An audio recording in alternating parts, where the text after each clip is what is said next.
সাকিব খান এবং তানজিন তিশার হোটেল রুমের ছবি ফাঁস হয়েছে বেশ কিছুদিন আগেই। তারা তো সামনে যেতে পারছে না, তারা এখন আমাকে টান দিতেই পারবে পিছন থেকে। কাছের থেকে না দেখলে বুঝি না সেই মানুষটা কেমন। তুমি সো আমি আপনাদের কাছে হাম্বল রিকোয়েস্ট করব, বিনীত অনুরোধ করব, যারা দেখেছেন আমিও দেখি, আমার চোখের সামনেও আসে কখনো যে আমাকে ভালোবাসে, যেহেতু আমার দায়িত্বের জায়গাটা অনেকখানি। এবার এই ছবি নিয়ে অপবিশ্বাসের পাশাপাশি মুখ খুললেন বুবলিও। দেখা যায় না সাকিব আকাশে চাঁদ উঠলে সবাই দেখবে। সো যারা এখনো পিছনে পড়ে আছে ধরে না, so it's part of life. Suppose আপনারাই চিন্তা করবেন যে আমি যখন ফিল্ম শুরু করি, আমার ফিল্মের শুটিং শুরু করলাম, এরপর থেকে দেখি অনেক নেগেটিভ থিংস আসতেছে আমার লাইফে, বাট আমি কিন্তু থেমে রইনি। আলহামদুলিল্লাহ, আমি কিন্তু আমার শুটিং শেষ করেছি। বিবেক নিয়ে তো অনেক ধরনের আপনাদের কাছে সিচুয়েশন মোকাবেলা আছে।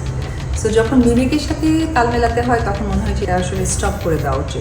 আমি আমার কাজ করেছি, সো আমার কাছে মনে হয় যে it's part of life. You have to take challenge and you have to complete the challenge.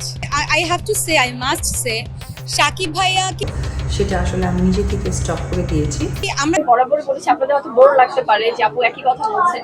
So আমি চাই যে ন্যাচারাল বাই রাখিতে আমরা থাকি আপাতত। যেদিন আমার প্রোগ্রাম হবে সেদিন আমি সবাইকে তারা কিন্তু অনেকেই জানেন না আমি কাছের থেকে কেমন। কাছের যারা তারা কিন্তু জানে। সো সাকিব ভাইকে আমি যেটা দেখেছি কাজ করে, he is very professional artist. So আমার কাছে এটাই মনে হয়েছে যে দূর থেকে একটা মানুষকে সহজেই জাজ করা আসলে উচিত না। সেটা জায়গায় আপনার নেগেটিভ থাকবে, আপনার পজিটিভ থাকবে। ইউ হ্যাভ টু চুজ, আপনি লেফটে যাবেন নাকি রাইটে যাবেন। আমরা কিন্তু আর্টিস্ট, আমরা কিন্তু মানুষ, আমাদেরও খারাপ লাগে, রাইট? আপনি বলে দিয়েছেন কিন্তু ইটস হিউমার। সো প্রথম দিকে আসলে সবারই খারাপ লাগে, এটা চিন্তা করতে আল্লাহ এটা কেন লিখছে, এটা সত্যি না। এখন আমি তো আপনাদেরকে জনে জনে ফোন করে বলতে পারবো না এটা সত্যি না, পারবো? যদিও খবরটি এখনো কেউ নিশ্চিত তো আমি তারপর ধরে নিয়েছি যে আপনাদের বন্ধুরা নতুন নতুন ভিডিওর আপডেট পেতে এখনই চ্যানেলটি ভিজিট করো আর সাবস্ক্রাইব করে রাখো এবং কমেন্টস বক্স দেখো। আমি যেটা